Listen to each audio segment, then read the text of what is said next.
Hey, all beautiful souls. I hope you all are doing good. I'm Punita, and today we are gonna talk about inner child healing. So, I guess some of you might have heard about this concept because there's a lot of awareness going on these days on social media about this term, or you must have heard about mental abuse or mental illness and so on. So, let me explain you specifically for the people who have not heard about this term ever. Inner child healing is a tool or a technique that helps you heal from the mental abuse. So, what exactly is inner child healing? Well, inner child healing is a healing to heal those traumas that you got in your childhood that are responsible for the behaviors and the patterns that you face while you are an adult. And these traumas are caused knowingly or unknowingly by the external factors in our childhood, such as our teachers, our guardians, our parents, our sibling relatives, and so on. And it usually happens between the age of 0 years to 18 years. So now some of you might be thinking that how I'm not a person who has any trauma and all that. So let me tell you, it is not necessary that a person needs to have a very traumatic childhood to have this inner child healing. Many of the fears and phobias also has their roots in our childhood. Let me tell you by giving an example over here. So if you're a person who has very weak boundaries, or you always please people, and you say yes even when you don't feel like saying yes, and you just want to say no, but still you say yes, and afterwards you feel that, oh, why did I say yes? I didn't want to. So that means you are having weak boundaries. Let me give an example to make it more clear to you guys. So, for example, let's take an example of an office environment. It's your child's birthday, okay? And usually you wind up your work by 5:30 p.m. or 6 p.m. And that day you have to reach little early, okay? You even told your boss that, boss, it's my child's birthday and today I have to, go a little early. And he knows that you have a issue or you have a difficulty saying no. He comes to you at 5:30 and gives you extra work even though it's not too urgent, and then he says that you have to finish this work, and after that you can leave. So you couldn't remind him that in the morning itself you told that you want to leave early for home as it's your child's birthday, and you still work, and you don't have that courage to say no to him. That is where it is making weak. You don't have any boundaries, or you have weak boundaries that people just come and step in. Another example over here I would like to give is, say you are a married woman, okay? You just recently got married, and it was a tiring day at your office, and you reach back home, and your in-laws are saying you, okay, you have to attend a marriage ceremony today because we don't want to go. We have attended enough ceremonies, and now you and their son, now it's your duty to attend the marriage ceremonies.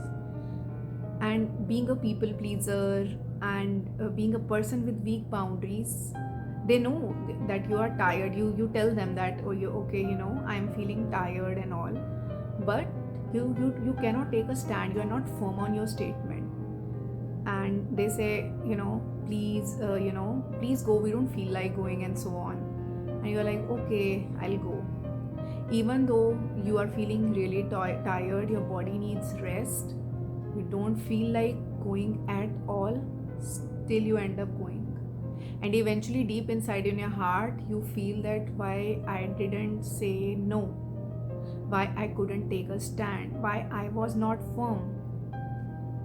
These are the example of having weak boundaries, or pleasing other people, so that you feel that, okay, they are elders, they might feel bad, but they feel bad, but even you are feeling bad in yourself, right?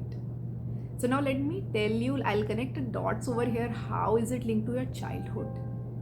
So let's say as a child, um, you I mean, how children are, right? They just play, they don't care, they are making mess and so on.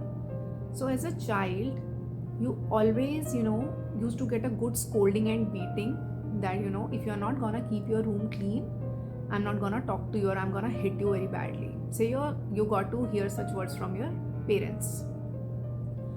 So as a small child, what got into your mind was that if I will not do this, my parents will not be happy from me.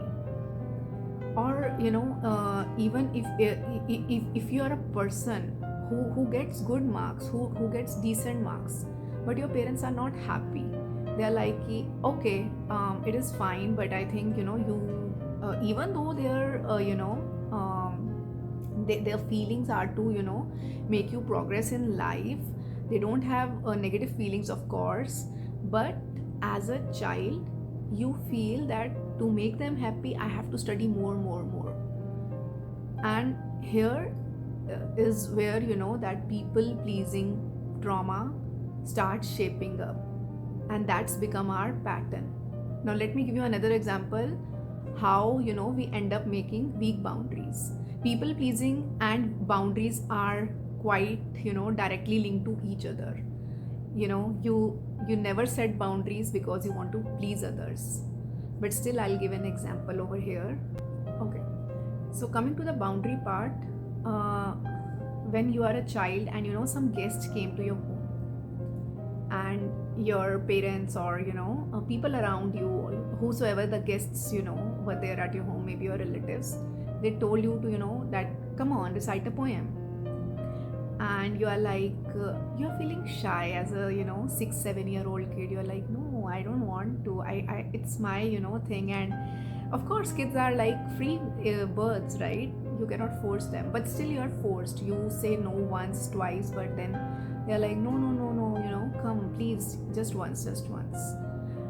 So first boundary is crossed there, and you end up reciting the poem. Why? Because everyone else is elder to you, and you cannot, and you tried saying no.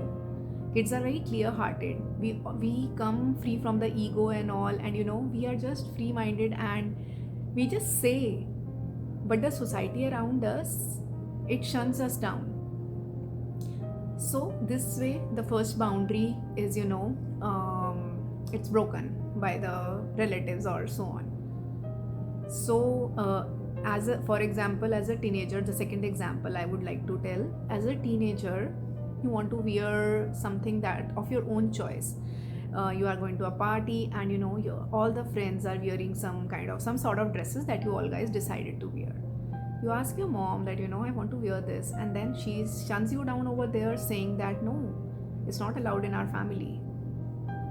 So even though you badly wanted to wear that dress, and you say that all of my friends are wearing and all, even though if I see from your mother's perspective, she's not wrong, seeing the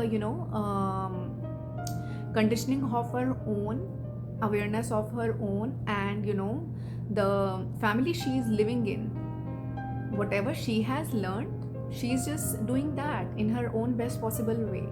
But as a kid you feel very bad that you wanted that, and your mom say no to it. She didn't even listen, and you end up wearing a dress that your mom chose for you. This way your second boundary is it gets broken. So this way it becomes a pattern. Slowly we always feel that okay, the boundaries we create, nobody listens, or it always keeps on breaking, and nobody actually or you can say that your whatever you say, if you want to say no, people will not listen to you, or people around you are not listening to you, and then you are like, okay, I should always say yes because they are elders or so. And that's how this people pleasing behavior gets formed, even when we are an adult and we feel it very difficult to say no to people. And even though it is at the cost of our own mental health, we don't feel like doing things, and what exactly happens is that deep inside we want to say no, but we keep saying yes, yes, yes, and it actually impacts our mental health badly. So here's how inner child healing comes in picture, that with the help of the inner child healing, you can heal these traumas and just unlearn these patterns and learn new ways of living, that is living your life with boundaries in each and every relation. And actually it's really important, this is the first and the most important form of self-care.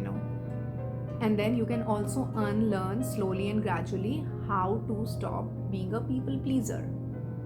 It is that much powerful, guys, inner child healing. So I would just like to tell you to explore this subject more if you are having issues in your life currently. And I know it's gonna help you like anything.